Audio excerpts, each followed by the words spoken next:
Uzum komissiyasini tablitsasi bor. O'shanga qarab ham qaysi komissiyalar, qaysi tovarlar qanaqa komissiya olishi, qanaqa logistika olishini hisoblab olsangiz bo'ladi. Agar bunda ishlashinglar qiyin bo'ladigan bo'lsa, tovar qo'yayotganda o'zi kelib chiqadi, o'sha joyini o'zida hisob-kitob qilib olasizlar. Bu yerdan baribir taxminiy ko'rinishini olsanglar bo'ladi. Hozir bu yerda Excel ko'rinishi oldin JPEG da bo'lardi, hammasi tushunarli bo'ladi, 40% gacha bo'lardi, standart bo'lardi. Hozir kategoriya bo'yicha hisoblaydi. Bular Excelda ishlamaydiganlar ozgina tushunishi qiyin bo'ladi. Mana pastki joylarida mana knopkalari bor, yoqqa bu yoqqa o'tadi. Bu o'zbekchasi, bu ruschasi, komissiyada ham xuddi shunaqa ruschasi, o'zbekchasi, keyin logistikasi bor. Tak, hozir qisqacha ko'rib chiqamiz. Kalkulyatorlar bu. Hozir primer ko'rsatib bergan bu yerda. Tak. Bo'lmaydi deyapti, anaqa joylariga bu olani to'ldirish shart deyapti. Yashil bilan sariqqa bemalol desa bo'lar ekan. Siyoh rangligi teng bo'lmas ekan, demak yashil bu yerda turibdi. Fotoapparatni narxini chiqazib ko'ramiz hozir. Tak, nech pul? 700 ming chiqazib ko'raylik-chi. Mana 700 ming yozdik. 10% komissiya deyapti. Logistika 20 ming deyapti. Mana KGT nima degani bu? Крупный габаритный tovar degani. MGT bu katta, kichkina. SGT o'rtacha. Bu yerda mana o'zgartirishimiz ham mumkin bo'ladi. Fotoapparat baribir SGT yo MGT bo'ladi. MGT qilib qo'ydik. Mana logistikasi o'zgardi. 6000 so'm bo'ldi. Agar sredniy gabaritni qilsak 8000 so'm bo'ldi. O'zgaryapti. Summa komissiyalari o'sha turibdi.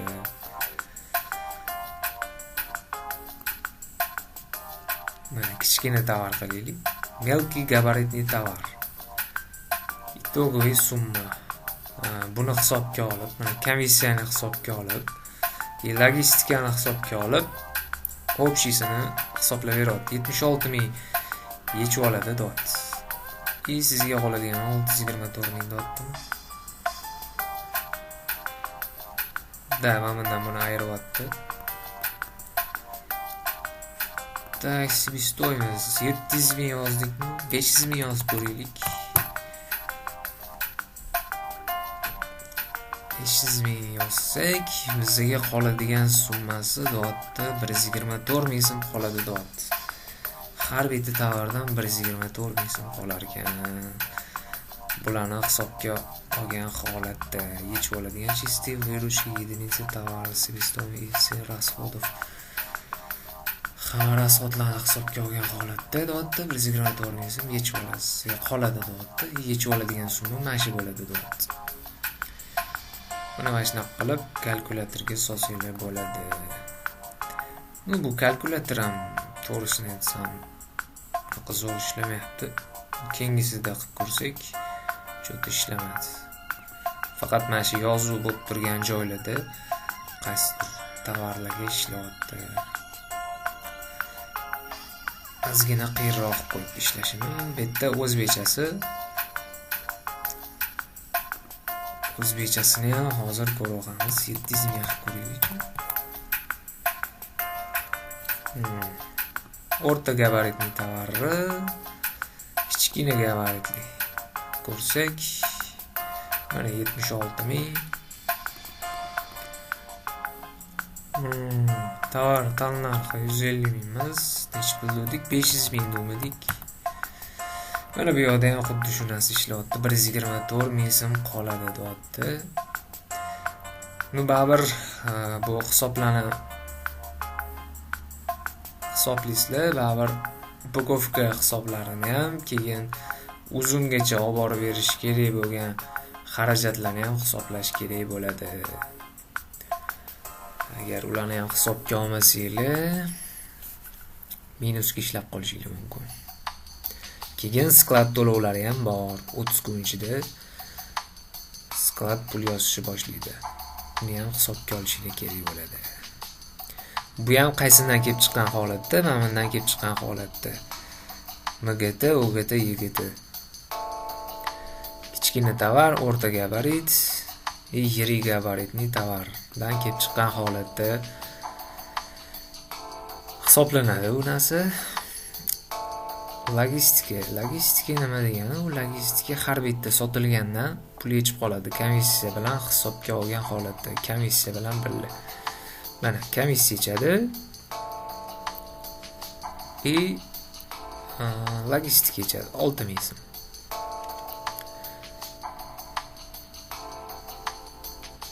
Общий mana 76000 yechib oladi.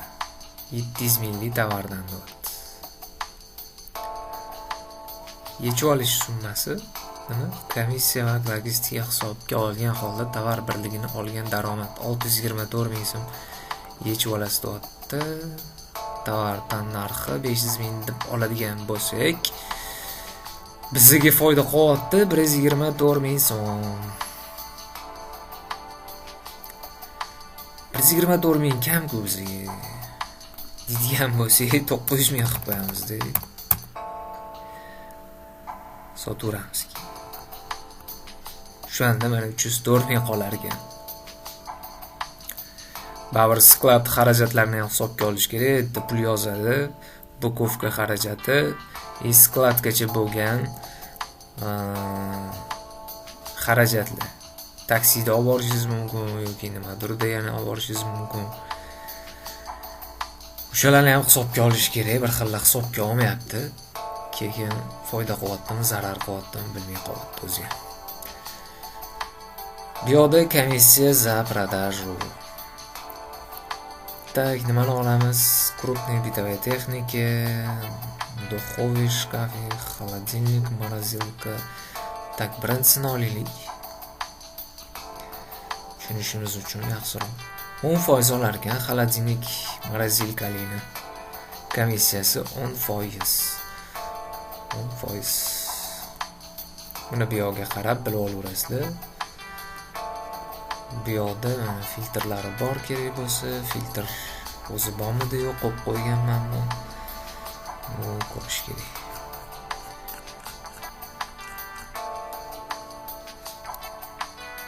Tak, filtr qo'ysak bo'ladi. Avtotovarni o'zini ko'rsak bo'ladi. Avtotovar komissiyasi pustoy ko'rsatyapti. Mana shu pustoyni olib tashlasak bo'ladi-da. Mana bunday qilib halakat pustoy olinmayapti. Mayli. Pustoy olsa bo'lardi. Tak, avtotovar. Yana nima bor ekan? Tak. Mayli, bunisini filtrdan yechib olaylik. Deb bu tarafni ko'raylik, chota. Ha, mana shu yerda yaxshi ekan. Bu yoqni ko'rishimiz kerak ekan biz. Tak, oyoq kiyimlarni ko'ramiz. Mana oyoq kiyimlarni filtr qilib berdi. Umumiy kategoriya o'shani bo'lib chiqqan. Ayollar kategoriyasini rezinkaligi, botinkalar, sandal, tufli o'shalarni hisobga olyapti. Pustoyini qayerdan yo'qotsak bo'lardi? Mana pustoy. Pustoy yo'qoldimi ekan? Ko'ramiz. Yo'q, yo'qolmabdi. Pustoy olib tashlasak yaxshi bo'lardi degan joyim bor edi. Mana bu yoqda birinchi kategoriyani filtr qilib turib, keyin buni filtr qilsak, pustoyini o'shanda filtr qilib berar ekan pustoylarni. Женский botinka. Botinki mana 20% olar ekan, tuflilarga 20%. Murskoy obov 20%. Xo'sh. Yana nimalar? Cheshkalar bor ekan 20%. Почти bir xil ekan. Bunaqa o'zgarish yo'q. Mayli filtrdan chiqazib yuboramiz. Buni yana qaytadan filtrsiz ham qidirsak bo'ladi. Mana bunaqa qilib bittalab qidirib chiqsangiz kerak, sal qiyinroq bo'ladi. Tak, yana nimani ko'rsak bo'ladi? Buning uchun mana buni gabaritli tovarlar 20 ming so'mdan oladi. Mana ishlashi shunaqa bo'ladi. Yaxshilab tushunib olinglar. Bir xil logistika desa, o'sha boshqa narsalarni tushunyapti, faqat komissiyani qo'yib qo'yapti-da, bo'ldi. Logistikani hisoblamayapti. Keyin logistika sotuvlar bo'lganidan keyin logistikalar ko'rinib qolyapti-da. Aka, deydi, "Ha, sen logistika olyapti-ku", deydi. "Nima qilayman? Ko'rsatganman-ku senga mana bu narsalarni. Tushuntirganman, tashlab berganman." Desam, "Men bilmagandim-da", deydi. "Ha, bilmagan bo'lsang, endi bilib olding, o'zgartirib chiq", dedim. O'shaning uchun mashlarni hisobga olgan holatda ishlashingiz kerak bo'ladi. Обязательно bu logistikani hisoblaysizlar. Keyin mana shu savdo komissiyasi, undan keyin upakovkalari, uzumgacha bo'lgan yetkazib berish, o'sha taksi pullari, keyin uzundagi skladda narxi.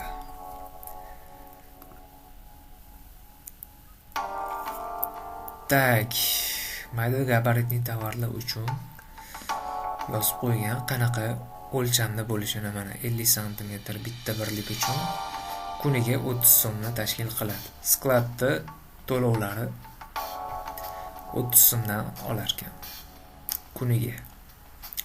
Mayda tovar bo'lsa agar mana bunaqa tovarlarga kiradigan bo'lsa, mana mashina oladi, 30 so'mdan olasiz. O'rtacha gabaritlilarga esa 50 sm dan yuqori bo'lishi kerak. Bitta birlik uchun kuniga 60 so'm. O'rtacha mana OGT uchun o'rtacha gabarit uchun 60 so'm. Yirik gabaritli uchun 300 so'm. Mana avval uchun kuniga 300 so'm oladi. Sotuvlar bo'lganda 20 ming so'm oladi bunda. Sotuvlar bo'lib PVZga borib qaytib kelsa, buni qaytarib beradi. Agar PVZga borib klient olib ketib uyiga tekshirib ko'rdi, yoqmadi, ishlatib ko'rdi, qaytarib olib keldi, keyin buni qaytarib bermaydi. Shularni ham hisobga olib qo'yish kerak bo'ladi. Komissiyani qaytarib beradi lekin.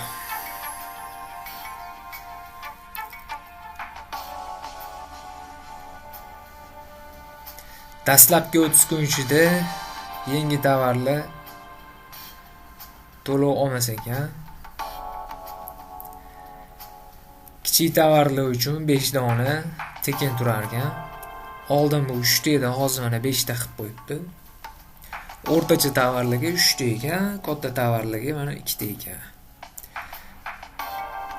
Agar tovaringiz 5 dona tursa, tekin turadi, pul olmaydi, ma'malarni olmaydi. 30 so'm, 60 so'm, 300 so'm deydi-yu. Mana o'shalarni olmaydi, tekin turadi.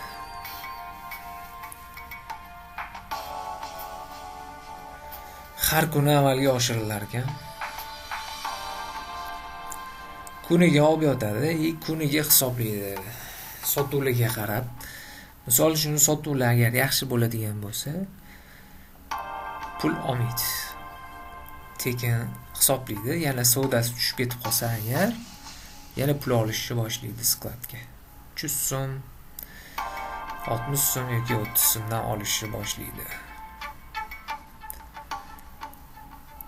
Agar tovaringiz yaxshi ketmayotgan bo'lsa, 5 ta dona qoldiringlar-da, kichkina tovar bo'lsa. Qolganini nazorat qilib oling. Bu assortiment uchun turaverasiz. Bu narsalar Telegram kanalga tashab qo'yaman. Telegram kanalga shunday o'tib, shu narsalarni ko'rib chiqsanglar bo'ladi. Shu faylni tashlab qo'yaman. Описаниеga qoldiraman. Bu anaqani Telegram kanali, kanalni profilida ham ko'rsanglar, Telegram kanal degan joyi bor. O'shanga o'tib olib, podpisatsiya bo'lib qo'yasizlar. Bu fayllarni ko'rib chiqasizlar mana o'zingiz uchun saqlanib qilib qo'yinglar, bu narsalar kerak bo'ladi. Bu komissiya ham tez-tez lekin o'zgartirib turibdi.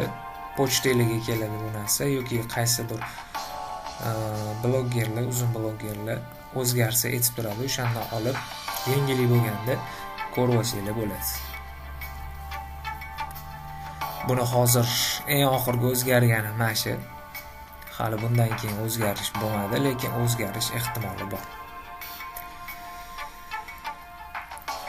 Agar bularni hisob-kitob qila olmasanglar, boya aytganimdek, tovar qo'yayotganingizda o'zi kelib chiqadi, komissiyasi kelib chiqadi, logistikasi kelib chiqadi. O'shandan ham bilib olsanglar bo'ladi. Agar buni tushunmasanglar, ishlata olmasanglar, bilmasanglar, tovar qo'yayotganda o'zi kelib chiqadi.